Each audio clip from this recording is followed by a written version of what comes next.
તાજેતરમાં ગુજરાત સરકારના Gujarat state knowledge consortium દ્વારા સ્ટેટ રેન્કિંગ 2024માં ધ સીવીએમ યુનિવર્સિટીની ઘટક કોલેજ સેમકોંગ 5 સ્ટાર સાથે ગુજરાતની 565 કોલેજોમાં ત્રીજું સ્થાન મેળવ્યું છે. ગુજરાત રાજ્યની વિવિધ યુનિવર્સિટીઓ તેમજ કોલેજોનું મૂલ્યાંકન કેસીજી દ્વારા કરવામાં આવે છે.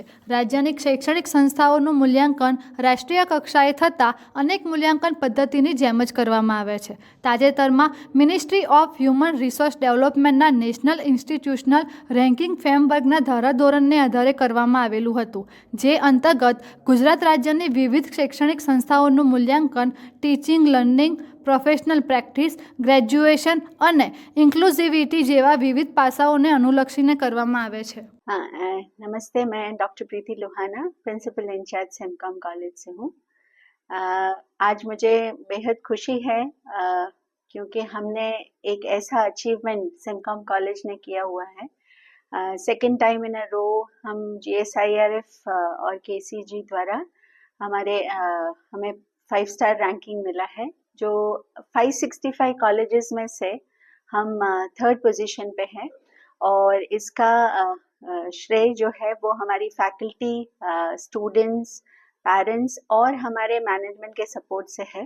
मैं सबको धन्यवाद कहना चाहूँगी क्योंकि जिस हिसाब से सेमकॉम कॉलेज हमेशा क्वालिटी एजुकेशन प्रोवाइड करता है और जिसके लिए हम कार्यबद्ध हैं, वो हमने अचीव किया है और ये हमारे लिए बहुत गौरवपूर्वक जो है वो बात है.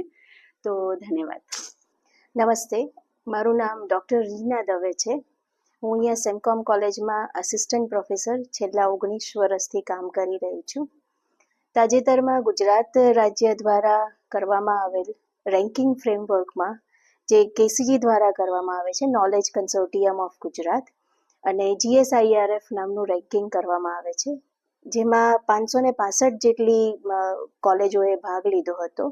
આ સાથે મને કહેતા આનંદ થાય છે કે સેમકોમની 3rd રેન્ક આવ્યો છે, જેમાં વિવિધ પાસાઓને ચકાસણી કરવામાં આવે છે. આઈકેર દ્વારા વિવિધ પાસાઓની ચકાસણી કરવામાં આવે છે, જેવા કે ઇન્ક્લુઝિવિટી, ટીચિંગ લર્નિંગ પ્રોસેસ, પ્લેસમેન્ટ, આ વિવિધ પાસાઓને ધ્યાનમાં રાખીને રેન્કિંગ કરવામાં આવે છે. જે વિદ્યાનગરની સ્થાપના કરવામાં આવી, જે હેતુ અને ઉદ્દેશથી કરવામાં આવી છે, ક્વોલિટી એજ્યુકેશન આપવાનું, એના માટે અમે અમારો સંપૂર્ણ પ્રયત્ન કરી રહ્યા છીએ.